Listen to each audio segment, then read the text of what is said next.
Hey guys, it's the hardcore legend Mick Foley here, and I need to call a quick timeout, a brief timeout, because I wanted to tell your listeners what I have been telling Foley is Pod listeners for a while now about all the cool things happening over on adfreeshows.com. A brand new series has arrived on Ad Free Shows. Top of the Card unpacks everything you need to know in the wrestling trading card space. And we're starting with the granddaddy of them all, the 1982 Wrestling All-Stars Series A set. Now, this set was not exclusive to any one territory at the time, as we were still right at the tail end of the territory era of professional wrestling. So it was basically a who's who in professional wrestling, with card number 1 being Andre the Giant. Others included in the set include Hulk Hogan, Ric Flair, Dusty Rhodes, Ted DiBiase, and others. 20 years ago, Eric took on Stone Cold in the main event on Raw, but the real main event was the confrontation that happened backstage before the show. Now, the next week, I'm sitting in this chair, and that same guy, I don't think I had said a word to him that day. I don't think I had seen Rick up until the point he came through that door. And he's, getting me, just telling me to get up, get out of the chair. And he's so pissed off, he's bleeding. I'm on the phone, and he's got blood running down his chin because he bit his lip. He was so mad, he bit the inside of his mouth. He's got blood on a backstage confrontation. I hadn't even gotten out of the chair yet. Ad Free Shows members got to sit shotgun alongside Kevin Nash and Click This co-host Sean Oliver as they watch back some of the worst matches in history. None more so than the Yeti. Randy, now the mummy is not Frankenstein. You don't walk with your arms straight out with the arms out, right? And a Yeti is also not a mummy, but I don't know. Was it Jim Hurd who was here? Well, whose brainchild was this? Who gives a fuck? That's just a small taste, a sampling, if you will, of what we have waiting for you, with 4 levels to choose from. 4. See for yourself why Ad Free Shows is the best value in wrestling today. Sign up now, right now, at adfreeshows.com. Yeah.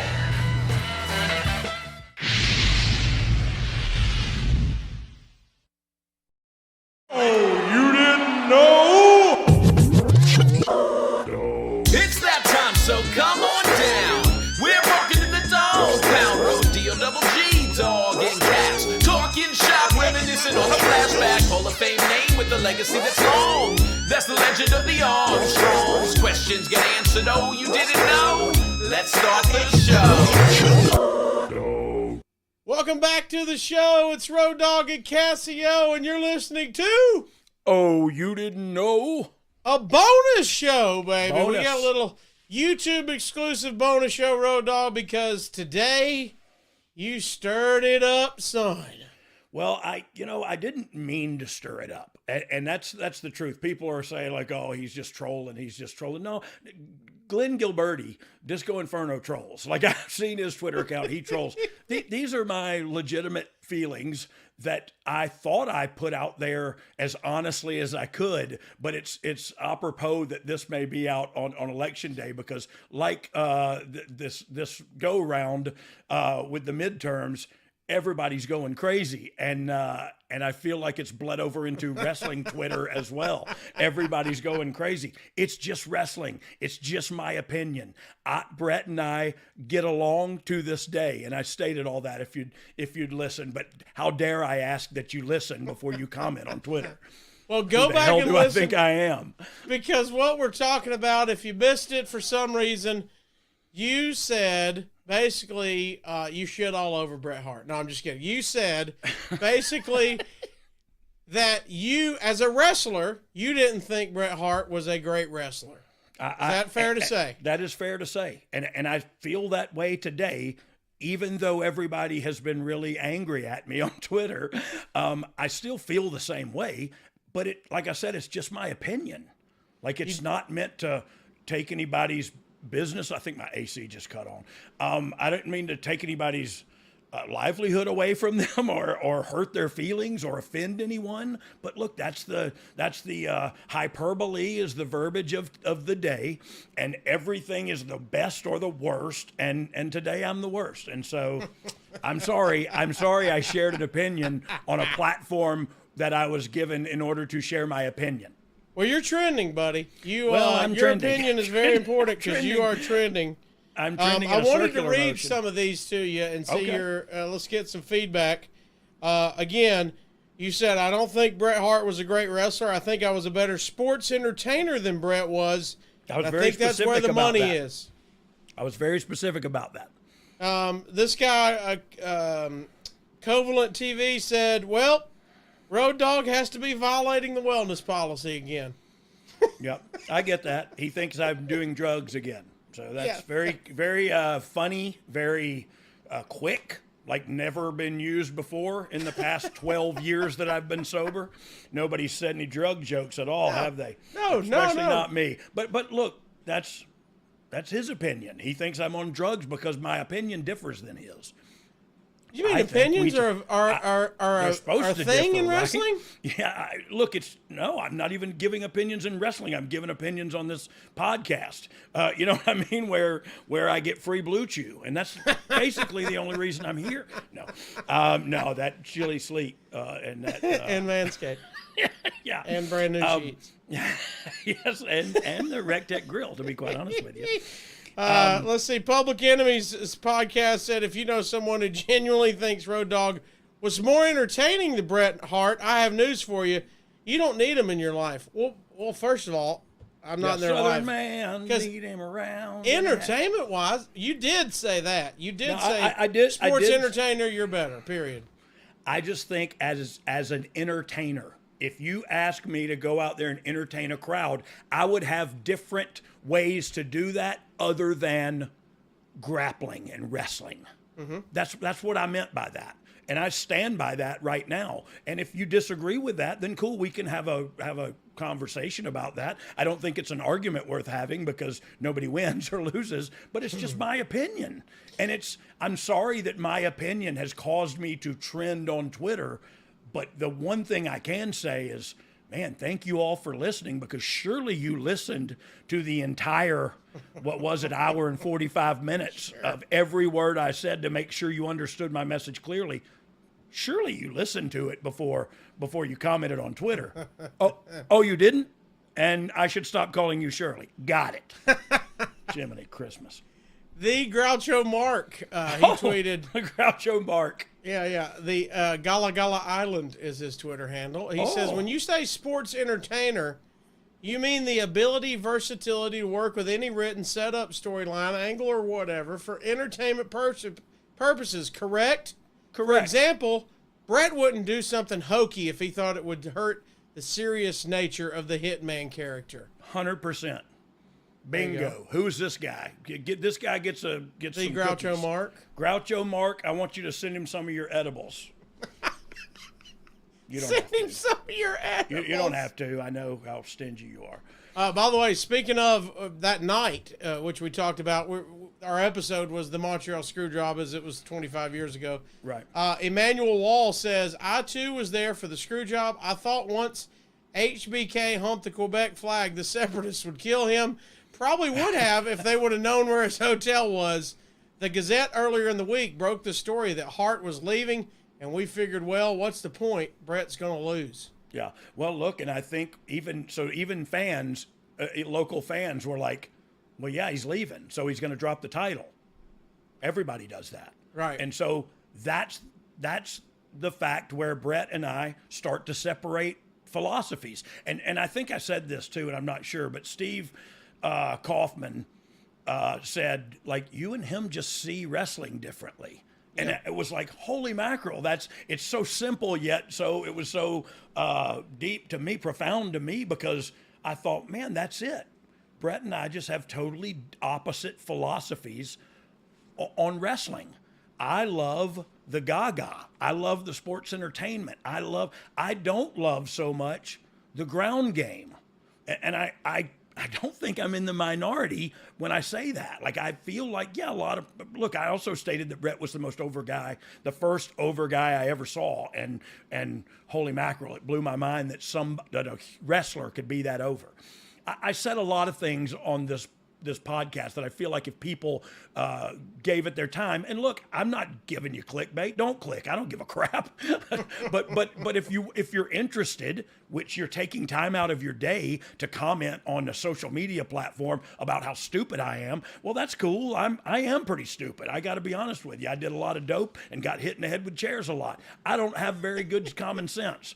However, I've been doing this a minute, and I feel like it's okay for me to share my opinion. But if it's not, please let me know. But you took the time to comment on Twitter.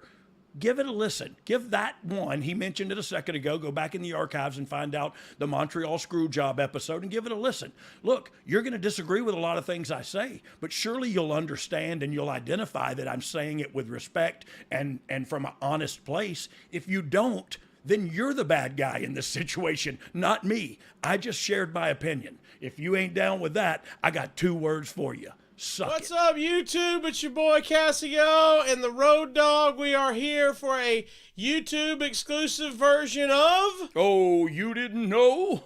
Well, Dogg, if you didn't know, you are catching some heat. Not the podcast heat like we're a part of, but from our man, Dax Harwood. He has said some things. He started his own... Who's hey, you popped on the show last time too. I did, yes. You look like Dollar Tree Dax. Not my name. Come on. No, it is your name. It's my show, and it's your name. But look, I did want to ask you, DTD. I did want to ask you, like, you heard about this, right? About Dax Harwood kind of going in on me. He was asked by co-host Matt Kuhn on their podcast. So what do you think about all this? And look, I appreciate that you're a friend of mine and that you're on my show, but I want to hear your take on it before I give you mine. Absolutely. So so basically, like, Dax talked about you and all the stuff about, like, your past situation. And I don't know all the dynamic of your guys' relationship.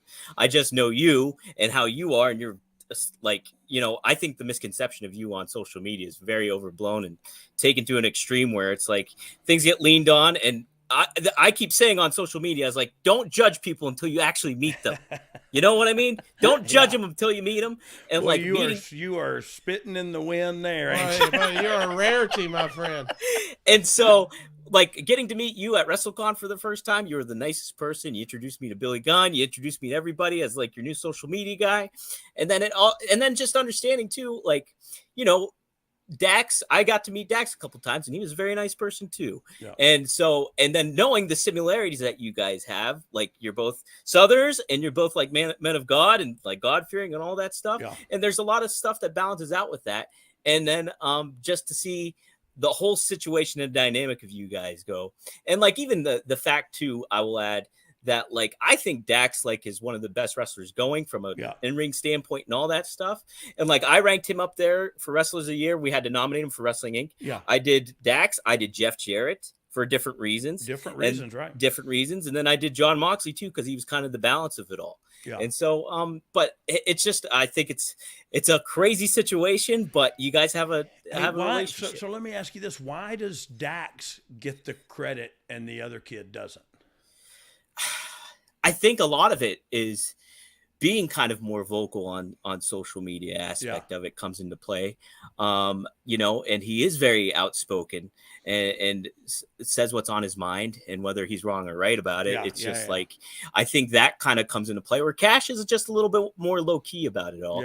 And I think, and there's a balance to social media life. There definitely is. You want to promote yourself, but there's also the allure, the air of mystery that you kind of want to keep too. But I think, look, you mentioned John Moxley. He's never been on social media, right? And it's probably beneficial for him, to be quite honest. I know it's beneficial for him mentally and emotionally in every other way. For all of us, it would be. Right. But it's probably helps his character a bit. You know what I mean? Because I don't know everything about him. So I appreciate appreciate your take on it. And I don't disagree with that. I think me and him are very much alike, and there's some differences, and we'll probably get into those as we go. Dollar Tree Dax, thanks for popping in. Yeah, thanks for popping in. Hey, thanks for your take. But like I said earlier, it's my show, so can you ixnay him? Buzz on off. You can go back to whatever cult compound he was broadcasting from there. Me and you have got to get to the man and the actual quotes. Yeah. From Dax himself. I want to break it down. We got like 3 paragraphs where he broke down he gave a quick story of basically his run-ins with you, Dogg. Yeah. And we'll get kind of your take after each paragraph of just what you think. So first of all, and I'm going to quote as best as I can. These are these are the transcripts as far as I can tell. So I think the day Road Dogg met me, he didn't like me. We had a match that you may have heard of against American Alpha at Dallas, NXT Dallas. That's one of my favorites of all time. I had in my mind what the match was. I had a story I wanted to tell. I knew the false finishes I wanted. I knew exactly how we wanted the front half to go. I knew exactly what was going to work. He offered an idea the night before Dallas. We were talking with Jordan and Gable. I was explaining them the story that I wanted to tell, and he offered an idea. I didn't shoot it down. I just didn't think it fit into the story I wanted to tell. First off, Dogg, is that a correct statement? First, did you not like him the day you met him? So that's it's not that I didn't like him the day I met him. It's that he rubbed me the wrong way.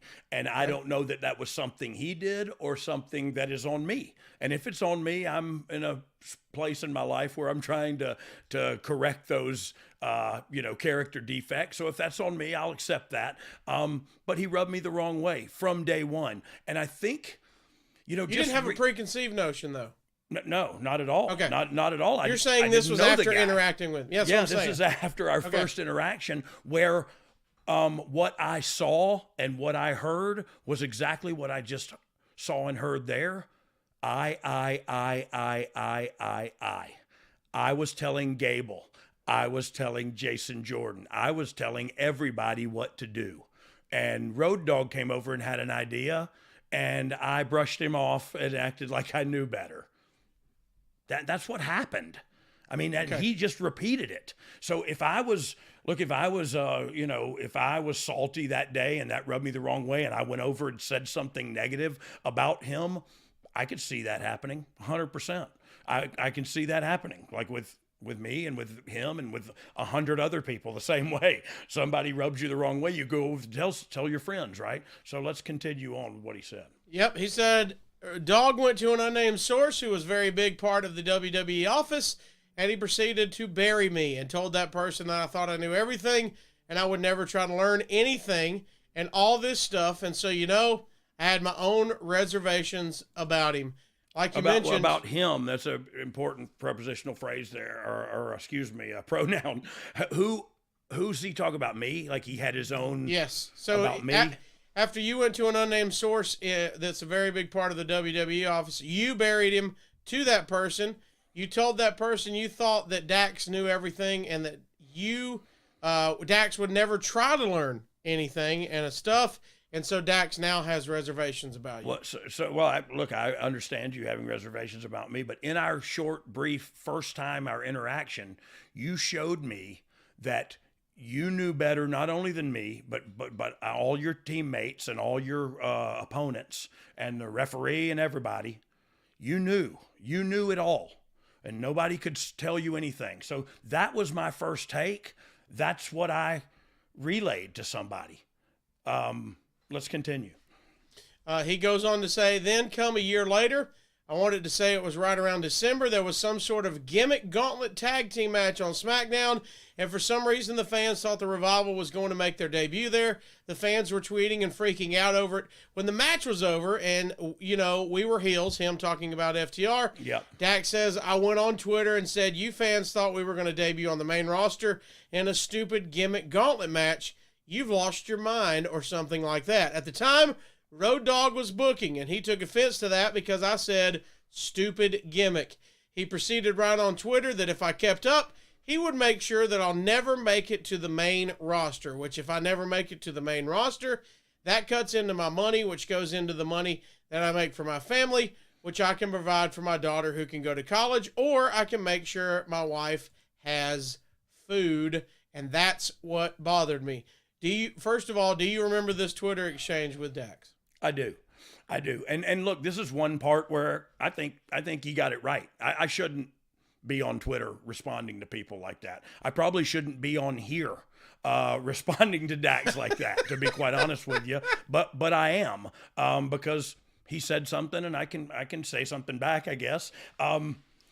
It's not that I don't like you, and I didn't like you from day one. You rubbed me the wrong way, dude. And first, first time's a charm, or whatever the old saying is. I don't know what else to tell you. Like, yeah. Then we had this Twitter thing. You were you're in developmental, wanting to come up to the main roster, and heel or no heel, I don't care if you were in character during this. You said, "Oh, this stupid thing." You're burying the product that you represent. But you don't represent it yet because you're not there yet. And so I could have never stopped you from making it to thank you for thinking I have that much power, but I could never stop you from making it to the main roster. You made it to the main roster. You just didn't make it on the main roster. So I don't know what else we need to say. You and I just disagree. And I think, to be quite honest, Dax, if we sat down and had dinner, we would agree on way more than we disagree on.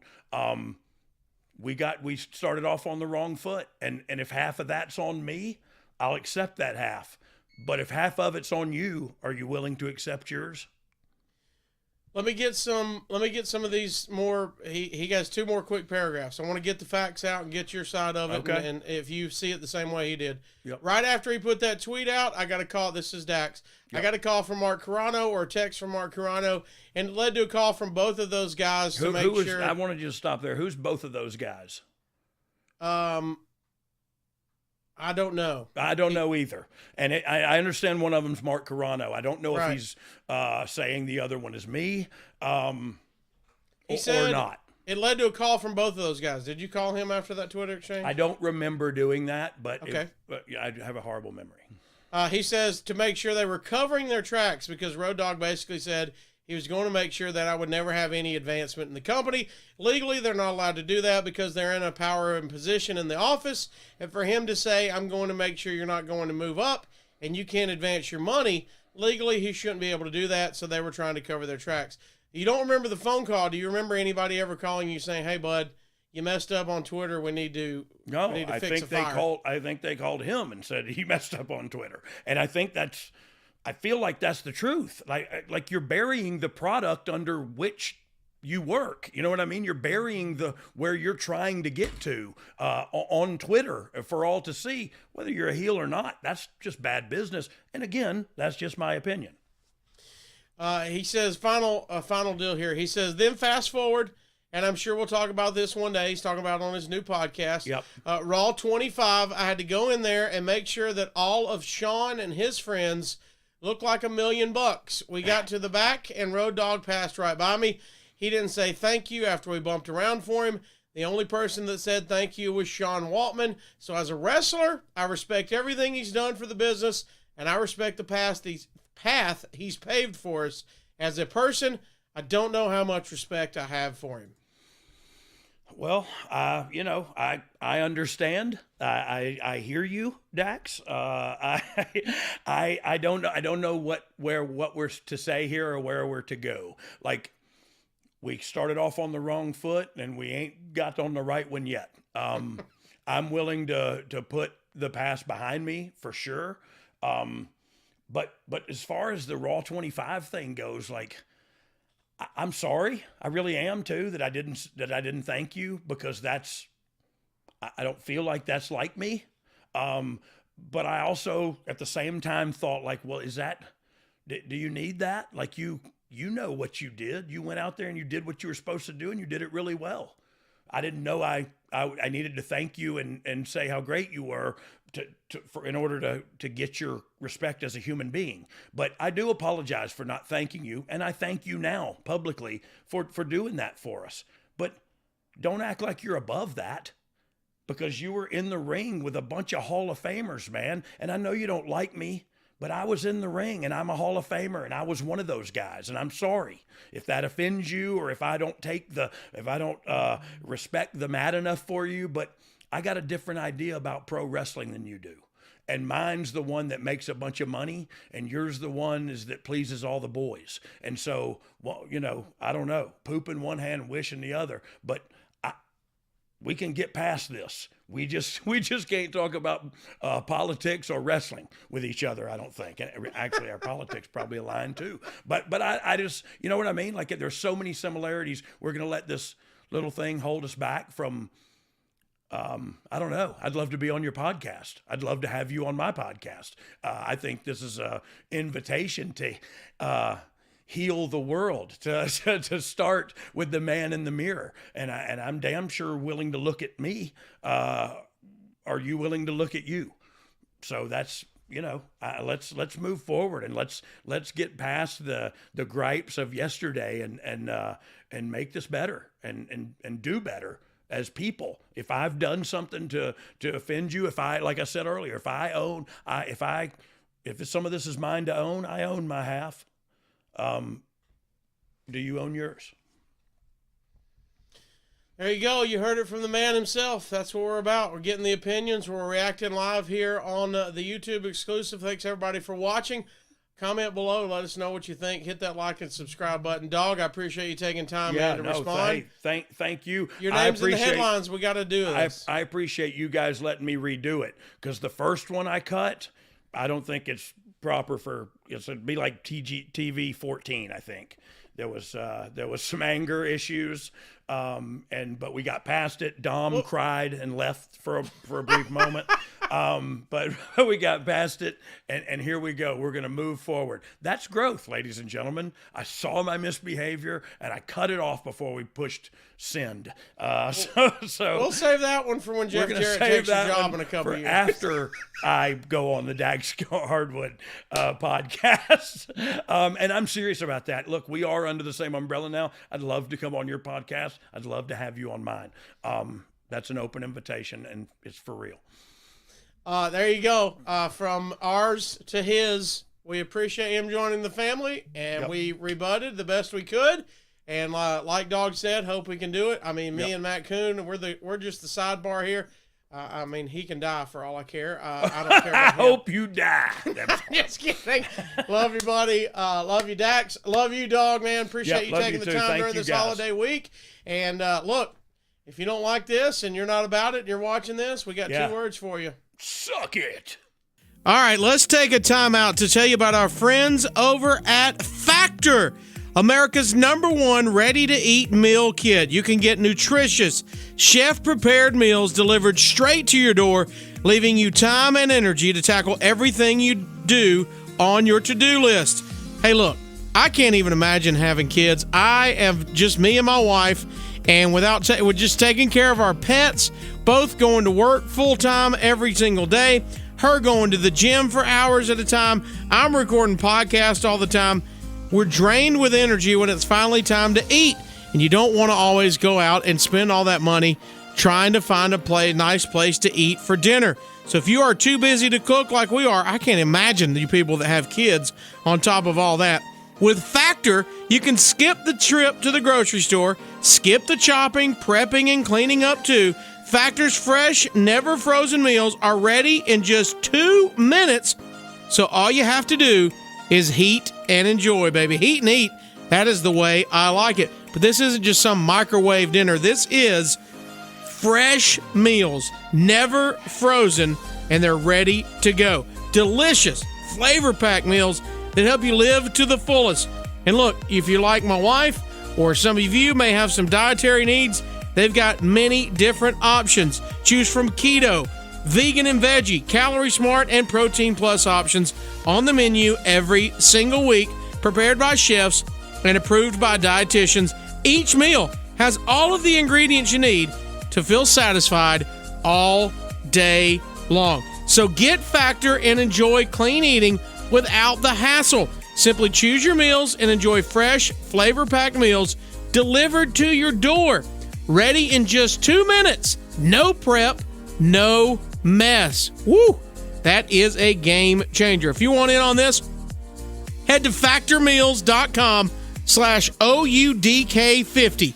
OUDK50 and use code OUDK50 to get 50% off your first box. That's code OUDK50 at factormeals.com/OUDK50 to get that 50% off your first box. Check it out. Let us know how it is. And we thank Factor for being a proud sponsor of the Oh You Didn't Know podcast. Welcome back. We got a little YouTube exclusive. We're kind of raw dogging it right now. Road Dogg. Hashtag raw dogging it. I am the Casio Kid. That is the Road Dogg. Oh, Brian you didn't know? James.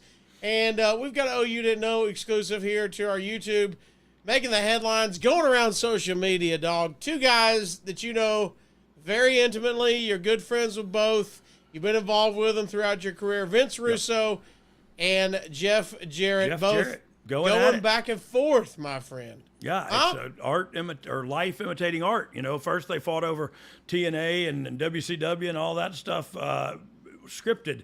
Now it seems like we're getting a little real life fallout. I know both these guys personally, and I don't know where they're at, but I've had fallings out with good friends of mine as well. You know what I mean? So I don't know how deep this goes, if it's personal, if it's business. But I'm going to dig a little and try to find out, and maybe we can cover this segment on an upcoming Oh You Didn't Know podcast. Yeah, Dogg, real quickly, back in the day, for better or worse, was Jarrett a Russo guy due to their success together? Yeah, I fully believe that in all my heart to right now, to this day. Like, look, I think, one may have said something that rubbed the other the wrong way. And again, I don't know exactly the terms of this skirmish, but I do know them both personally. And I know they're both good people, God-fearing people. And so I'm hopeful that this is just a spat and it will work its way out. But I'll tell you what, what's not going to work is going to Twitter and tweeting about it. That's not going to work for anything except maybe up your numbers a little bit. But look, I hope it does for everybody involved. And I don't know if they're going to fight. I guess Twitter's as good a place as any. Well, I was about to say they're tied at the hip. I mean, Russo was there. He was the head writer for Jarrett's WWE character change in the Attitude Era. Yep. And kind of the main reason he jumped to WCW for that main event push, right? Yeah, I think so. I mean, I can only imagine that. I haven't spoken to Jeff about that being the reason, but you got to take an opportunity like that when it presents itself to you, and what a better time. So yeah, they have been tied at the hip. So that's why it's a little upsetting to me to see them having a disagreement. But look, I had a disagreement with Vince Russo, and I do know, when you're working for a company and you're trying to do the best you can, and then somebody else on the outside just criticizes it all the time. Like, that's what I got into it with Russo about, and it kind of came between us. And then we did that quick podcast with Dr. Chris Weatherstone. We were the I forgot what the name of it was, the Outlaws, something Outlaws. And so then we made up and everything was fine. But so look, I understand where it comes from. You get a lot of heat on Twitter, no matter what you say. And so you want to start a fight, you want to pick a fight, you want to get in a fight no matter what, go on Twitter. Because there's somebody waiting, and I don't know if it's a bot or just bless their hearts, there's somebody waiting to disagree with you feverishly, no matter what side you take on any coin. What's your look? And if anybody listens to Oh You Didn't Know pod, as they know, your let's see, your remembrance of things is a little foggy at some point. My memory is smoky. Smoky Mountain Wrestling. Smoking Mountain Wrestling. That's how to describe your memory.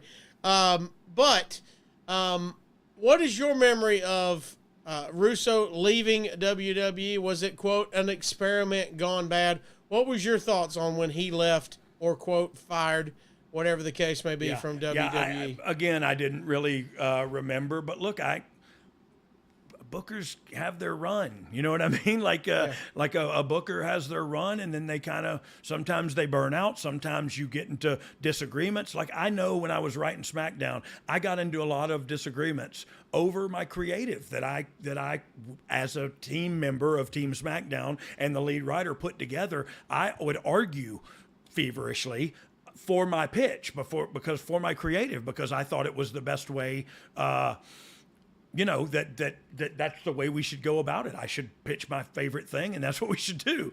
And so I had a lot of arguments about that. So I can understand after a while, you start butting heads and getting a little defensive, and you go like, wait, no, I realize you're the boss, but I don't think your idea is as good as mine. And that's where we're going to butt heads a little bit, but you get to be right because you're the boss. And so I understand it being frustrating and getting frustrating, and maybe he got fired for that reason. Maybe he got fired for, like, I don't think if it was an experiment, it was a huge success. You know what I mean? Like it was, the Attitude Era happened. Holy crap. I got a podcast right now because the Attitude Era happened. Right. You know what I mean? Like if the Attitude Era hadn't happened, I wouldn't have a job in this industry at all. You know what I mean? And so look, I think if Russo was an experiment in WWE, mission accomplished. Then he got fired. He went his other way. Do I think Jeff went with him afterwards because of their relationship? Yeah, I think that had a lot to do with it. So it hurts me now to see these two guys going back and forth. But from what I understand, and I want to say this very clearly, what I understand, and I didn't hear the words, but from what I understand, all Jeff said was Vince needs to look in the mirror. And so I would love to know his thoughts after he took a look at the man in the mirror. Okay, that's verbatim. Yes. Okay, so that's sound advice. It may rub you the wrong way. It may come out wrong. It may be delivered wrong. But those words taken upon themselves is the most sound advice anybody in the world could ever give you. We should all do it. I'll tell you this: if we're not all doing it, we're all doing it wrong, because ain't nothing I can change in the world outside of this. You know what I mean? This is what I got. And so if I'm going to get real, I got to look at that dude in the mirror and get real honest and get real, like an onion, peel off some layers of that ego and that pride and get down to brass tacks where you got to look in the mirror and go, okay, I'm asking you to change your ways, but there's only one way to do that. And that's Michael Jackson's, I'm asking you to change your ways. So no question could have been any clearer. If you want to get the world of it, take a look at yourself and then make that change. Oh. Na na na na na na na na. Yeah, anyway. Yeah. So you got to make that change. So Vince Russo, don't get mad because he said look in the mirror. You're a good-looking dude. Look away. Look away. Get lost in there. That's sound advice, man. Y'all don't be friends. I want you to hug and make up. Jeff also said he made it clear that he's not particularly interested in helping Russo get people behind his paywall for this clickbait. By the way, we're doing this YouTube exclusive for clickbait. Yeah, yes, we're all doing it for clickbait. So let's be honest with each other. But truth be told, it was probably Marcus that put that up there, not Jeff. That is whoever does My World social media. But look, tell these guys to make up. These guys are both your friends. By the way, you touched on it. You've touched on it on our pod. They can go listen to this. Yeah. But you've said a lot of people give Russo grief for some of the ideas that did not go well. Yeah. But he did a lot of things that went well. A lot of things that went well, man. And so you pick your poison. But also, look, that's just me in a nutshell. And this is me in a nutshell. Anyway, that's just me in a nutshell. I don't want to be negative. I don't want to look at the bad things he did. God almighty, we've all done some bad things. We've all made, and making a bad wrestling creative decision is not a bad thing. You know what I mean? It's just a bad creative wrestling decision that you did not agree with. So it says nothing to the man's character. It says nothing to who the guy is. And so, look, Vince Russo's a good guy trying to live his life the best way he can. Jeff Jarrett's doing the exact same thing. Sometimes paths cross and streams cross and things go sideways. All I want to say is for both of you right now to lean on me when you're not strong, and I'll be your friend. I'll help you carry on. Lean on me, oh, but it won't be long till I'm gonna need somebody to lean on. Or just a call on me, brother, if you need a hand. Jeff and Vince all need to lean on. Okay, let's just get out of here with that. Lean on the D-O-double-G. Oh, you didn't know? And we are live. Welcome back We're to the live. show. L-I-V-E It's Road Dogg, and Cassio. And we're listening to... Oh, you didn't know? Hey, Yeah. we are live. And man, I shouldn't have had that second cup of coffee or that third coffee enema, because I am on fire, and I hope I don't say the wrong thing or step on anybody's toes. Not to get too in the weeds, but I just chugged the AG1, some athletic greens. I'm rocking. Oh, and yeah, so rolling, you're baby. actually recording this from the toilet. Yeah, I'm ready to go. Look, we're gonna, instead of DX, this is a YTX YouTube exclusive, baby. Exclusive, I love it. And I love we're it. inviting everybody live. It's our first one live, so we'll get to a few comments as well. We're gonna try to stick close to topic, and that is Mr. CM Punk. Zol Lopez chiming in, Road Dogg and Cassio. What's up, buddy? Josh Hey, Zol. Rosenbaum is there as well. So we appreciate I'm a everybody. huge fan of your promos, Road Dogg. Your Look work, at that. Your work, on the other hand, Jeff says, not so fancy. Jeff. What about my don't- promos? Look, no, yeah, Jeff, his promos suck. A lot better in the ring, though. Cassio Kid can work. I, on the other hand, had to stick to the promos. Well, Dog, we'll get a little bit into CM Punk is in the headlines today and the last few days and seemingly every day. Is, of course, his return. Is he returning to AEW? Is he returning to WWE? Tony Khan went on Maggie and Perloff, a CBS Sports radio show. Shout out to them. Great show, by the way. But he said, they asked him point blank, would CM Punk be returning? He said, I cannot comment on that. Yeah, no comment. That's legal for no. I can't talk about that. You know what I mean? It's no comment. So look, it just tells me that there's some legal issues going on, maybe contractually, and so he can't comment on it. It makes perfect business sense. You know what I mean? Of course, I want to know, like, what's going on, man? What happened? Is he still there? Is he gonna? We're all waiting. We all want to know. And look, I think the reason we all want to know is because he's still a draw, and at his age, and I don't say that despairingly, because I had a run older than him, but it wasn't ever. I'm not comparing any of my runs to his run. He had a great one, but like. He's an older guy, but I still believe, and I do believe this, whether I like the dude or not, I believe this. He's got another run in him, and because he's what we call in the industry a needle mover, and we actually have never called them that before. But I just said that, and I thought it would sound cool if I said, It's gonna look good in the memo. in the biz, we say, whatever. No, but he moves the needle, and that's just a fact. And so if you can't look, if my personal feelings about the dude go over and blind me to the business aspect or the business perspective with him and who he is and what he brings to the table, then I got a problem. You know what I mean? But I make no mistake about it. Can we get one more Road Dogg Royal? No. Yeah, I can get. He said, I tell you what, I can have the Deluxe Royale. I will eat one of those. A double with cheese and double mayo. So I think, look, he's a needle mover. Like I think wherever he goes back to or comes or goes or whatever he decides to do, and look, he may decide to not mess with this anymore. Like I get that. I understand that mindset. Like if you can, it's like the mafia. If you can get out, run, man, run. But he may not want to play no more. But business says he can move the needle, and him showing up on your show, no matter what night of the week it is, makes people tune in, and that's a fact.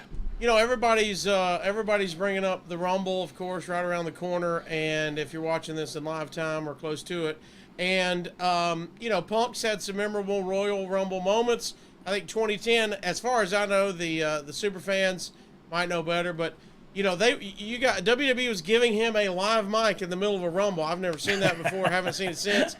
But talk about how important that is. That's called trying to get a guy over, right? Yeah, for sure. Look, so because he didn't agree with management on every single thing doesn't mean he was right about everything. You know what I mean? Or that management was, for that matter. It's all subjective. We all can debate it all we want to, but the truth of it is that the machine, which is what built him, the machine, I'll take that back. Not what built him. The machine is what presented his package to the world. He, of course, did the rest. You know what I mean? So it goes hand in hand, man. It takes a village to raise a kid. It takes a machine, an entertainment conglomerate to make a WWE superstar. And look, he was on top of the world and still is this many years later. So that speaks to his star power and his longevity. You're going to make, of course, you made a little bit of headlines before talking about Dax. You're going to make some more headlines with our episode that just dropped, by the way. You had some more things to say because we covered Raw 25, and of course, Dax was a big moment with you. Well, and you. We had, I want to say I didn't go back to him. Right. For no reason. I felt like I needed to respond to what was said. And so, look, I would love to do his podcast, and he can do mine. We can not do that. We can do whatever we want to. I'm cool with my side of the street. You know what I mean?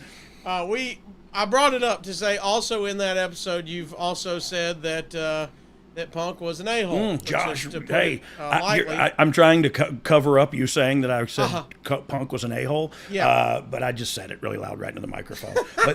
And we'll come back to that because Josh Rosendahl asked a great question. Is CM Punk a sports entertainer or a professional wrestler? Well, see, that's the beautiful part is I think he would tell you I'm a professional wrestler. But the truth be told, he's the sports entertainer. Yeah, you can wrestle, dude. Yeah, you can go in the ring, but a lot of guys can do that. What do you do that's different? You entertain. And so, yeah, I think Punk's a great example of a guy that if you just went with wrestler, wouldn't have made it without the attitude and the mic skills and the I don't want to say character because I feel like Punk was never really a character. He was kind of just himself. But he's good at it. You know what I mean? And he made people tune in and people got behind him. And so what do? You don't like the dude? Okay. That's, you know what I mean? I don't have to like you. I don't have to take you out to dinner to yeah, Coach Rosie said we all know he can't shoot fight. He's not very good at MMA because he wasn't. Fine. But look, I didn't get in the cage and fight nobody, and I damn sure ain't going to. I can promise you that. I don't have a losing record because I'm not getting in a fight. Yeah. You can't lose if you don't fight. And that's the route I'll take. Which look, I think that's what a lot of people in his defense, like he wanted to try that out. He tried it. He wasn't good at it. He's not trying it no more. He might still be training and stuff because it's functional, awesome cardio and all that. So he may stay in shape using that stuff, but. You know, he tried it, and he made some money doing it. You know what I mean? He was on some shows and stuff with it. So you can't call him a failure. You just say two guys beat his butt, you know? Yeah. Paul Walter Dave said CM Punk married well. He did. Yeah, he did marry well. He did. Look, they're a great couple. They're a power couple in our industry, and truth be told, outside of that. And that's, whether you like that or not, that's a fact. Let me ask you this. I don't know what you can say or not say. We did not go over this beforehand, but Tony Khan saying he can't return to I messed up. Tony Khan saying he can't comment on his return to AEW or not. Have you heard anything, or can you say anything? Is the door permanently closed for Punk to ever return to WWE? So first and foremost, when you sent me the thing today that said there's talk about Punk coming back or something, I don't forget what the text said you sent me, but that was the first I'd heard of he's back in the news. You know what I mean? Yeah. And so I haven't heard rumblings or any of the news or any chatter.